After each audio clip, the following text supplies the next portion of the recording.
Assalamualaikum warahmatullahi wabarakatuh. Kepada yang terhormat Ibu Mika Amelia, SPD MPD selaku dosen pengampu mata kuliah Pendidikan Kewarganegaraan. Perkenalkan, kami dari kelompok 9 akan mempresentasikan hasil tugas kami pada materi pertemuan ke-12 yaitu Ketahanan Nasional dan Bela Negara. Selanjutnya Anggota kelompok kami terdiri dari 3 orang. Yang pertama itu saya sendiri, Putri Fauzia Walia, dengan NIM 1121005. Lalu yang kedua Putri Rahmawati dengan NIM 112170006. Dan yang terakhir yaitu Novita Dewi dengan NIM 1121038. Pembahasan pertama ini yaitu mengenai latar belakang. Ketahanan nasional merupakan upaya sistematis yang dilakukan oleh negara untuk menjaga dan memperkuat kemampuan bangsa dalam menghadapi berbagai macam ancaman, baik dari dalam maupun luar negeri.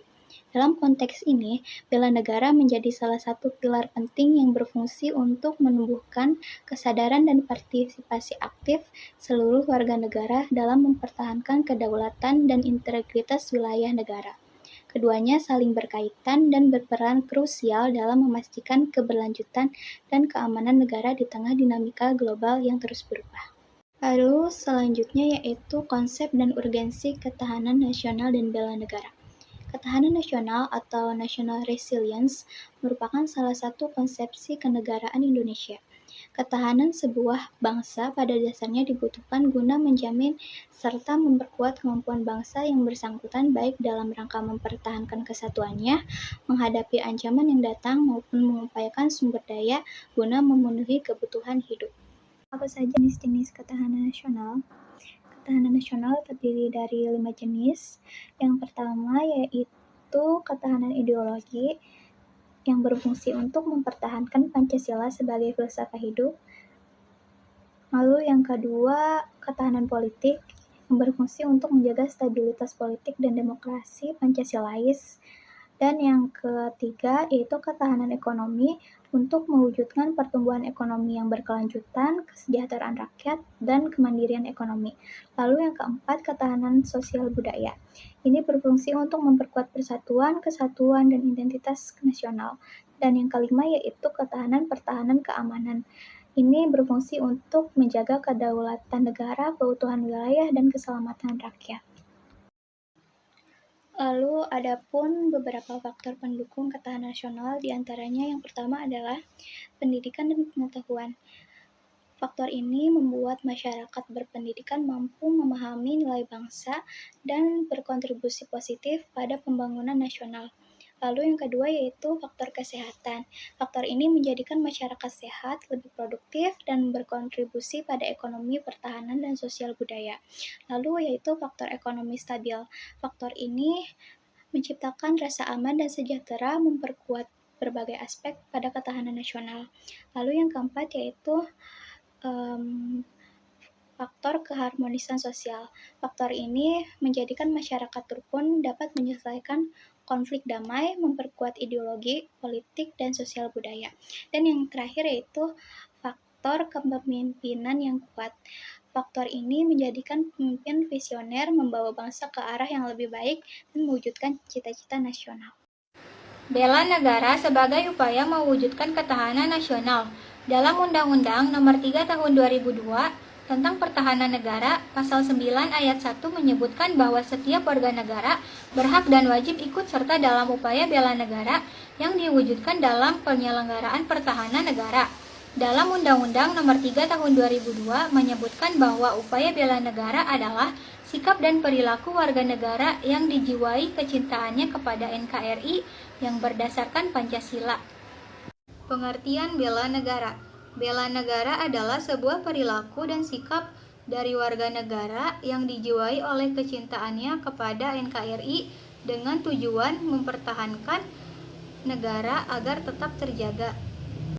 Unsur-unsur bela negara: cinta tanah air, kesadaran berbangsa dan bernegara, yakin akan Pancasila sebagai dasar negara, rela berkorban untuk bangsa dan negara. Tujuan bela negara: yang pertama, menumbuhkan rasa cinta dan bangga terhadap tanah air serta kesadaran akan pentingnya mempertahankan kedaulatan dan integritas bangsa. Yang kedua, meningkatkan kesadaran dan partisipasi aktif warga negara dalam upaya menjaga keamanan dan ketertiban negara. Yang ketiga, memperkuat persatuan dan kesatuan nasional dengan membangun solidaritas dan gotong royong di antara seluruh lapisan masyarakat. Yang keempat, menyiapkan warga negara agar memiliki kemampuan dasar dalam menghadapi berbagai ancaman, baik militer maupun non-militer. Hak dan kewajiban bela negara, Pasal 27 ayat 3 yang menyebutkan bahwa setiap warga negara berhak dan wajib ikut serta dalam upaya pembelaan negara. Pasal 30 ayat 1 menjelaskan bahwa tiap-tiap warga negara berhak dan wajib ikut serta dalam upaya pertahanan dan keamanan negara.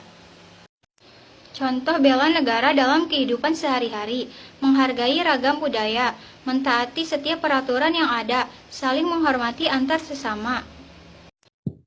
Assalamualaikum warahmatullahi wabarakatuh. Saya Putri Anwati dengan NIM 11210076 akan melanjutkan presentasi yang sebelumnya dipaparkan oleh Novita Dewi. Implementasi bela negara di berbagai bidang. Yang pertama, pendidikan. Apa sih contoh implementasi bidang pendidikan? Contohnya yaitu 1. Mengikuti serta mempelajari pendidikan kewarganegaraan. 2. Selalu menghormati guru. 3. Rajin dan selalu khidmat saat mengikuti upacara. Kemudian yang kedua, kesehatan. Lalu, apa sih kesehatan ini? Dalam bidang kesehatan ini, implementasi bela negara dapat dilakukan dengan perwujudan cara membantu menyebarkan informasi tentang kesehatan dan mengajarkan masyarakat tentang cara menjaga kesehatan.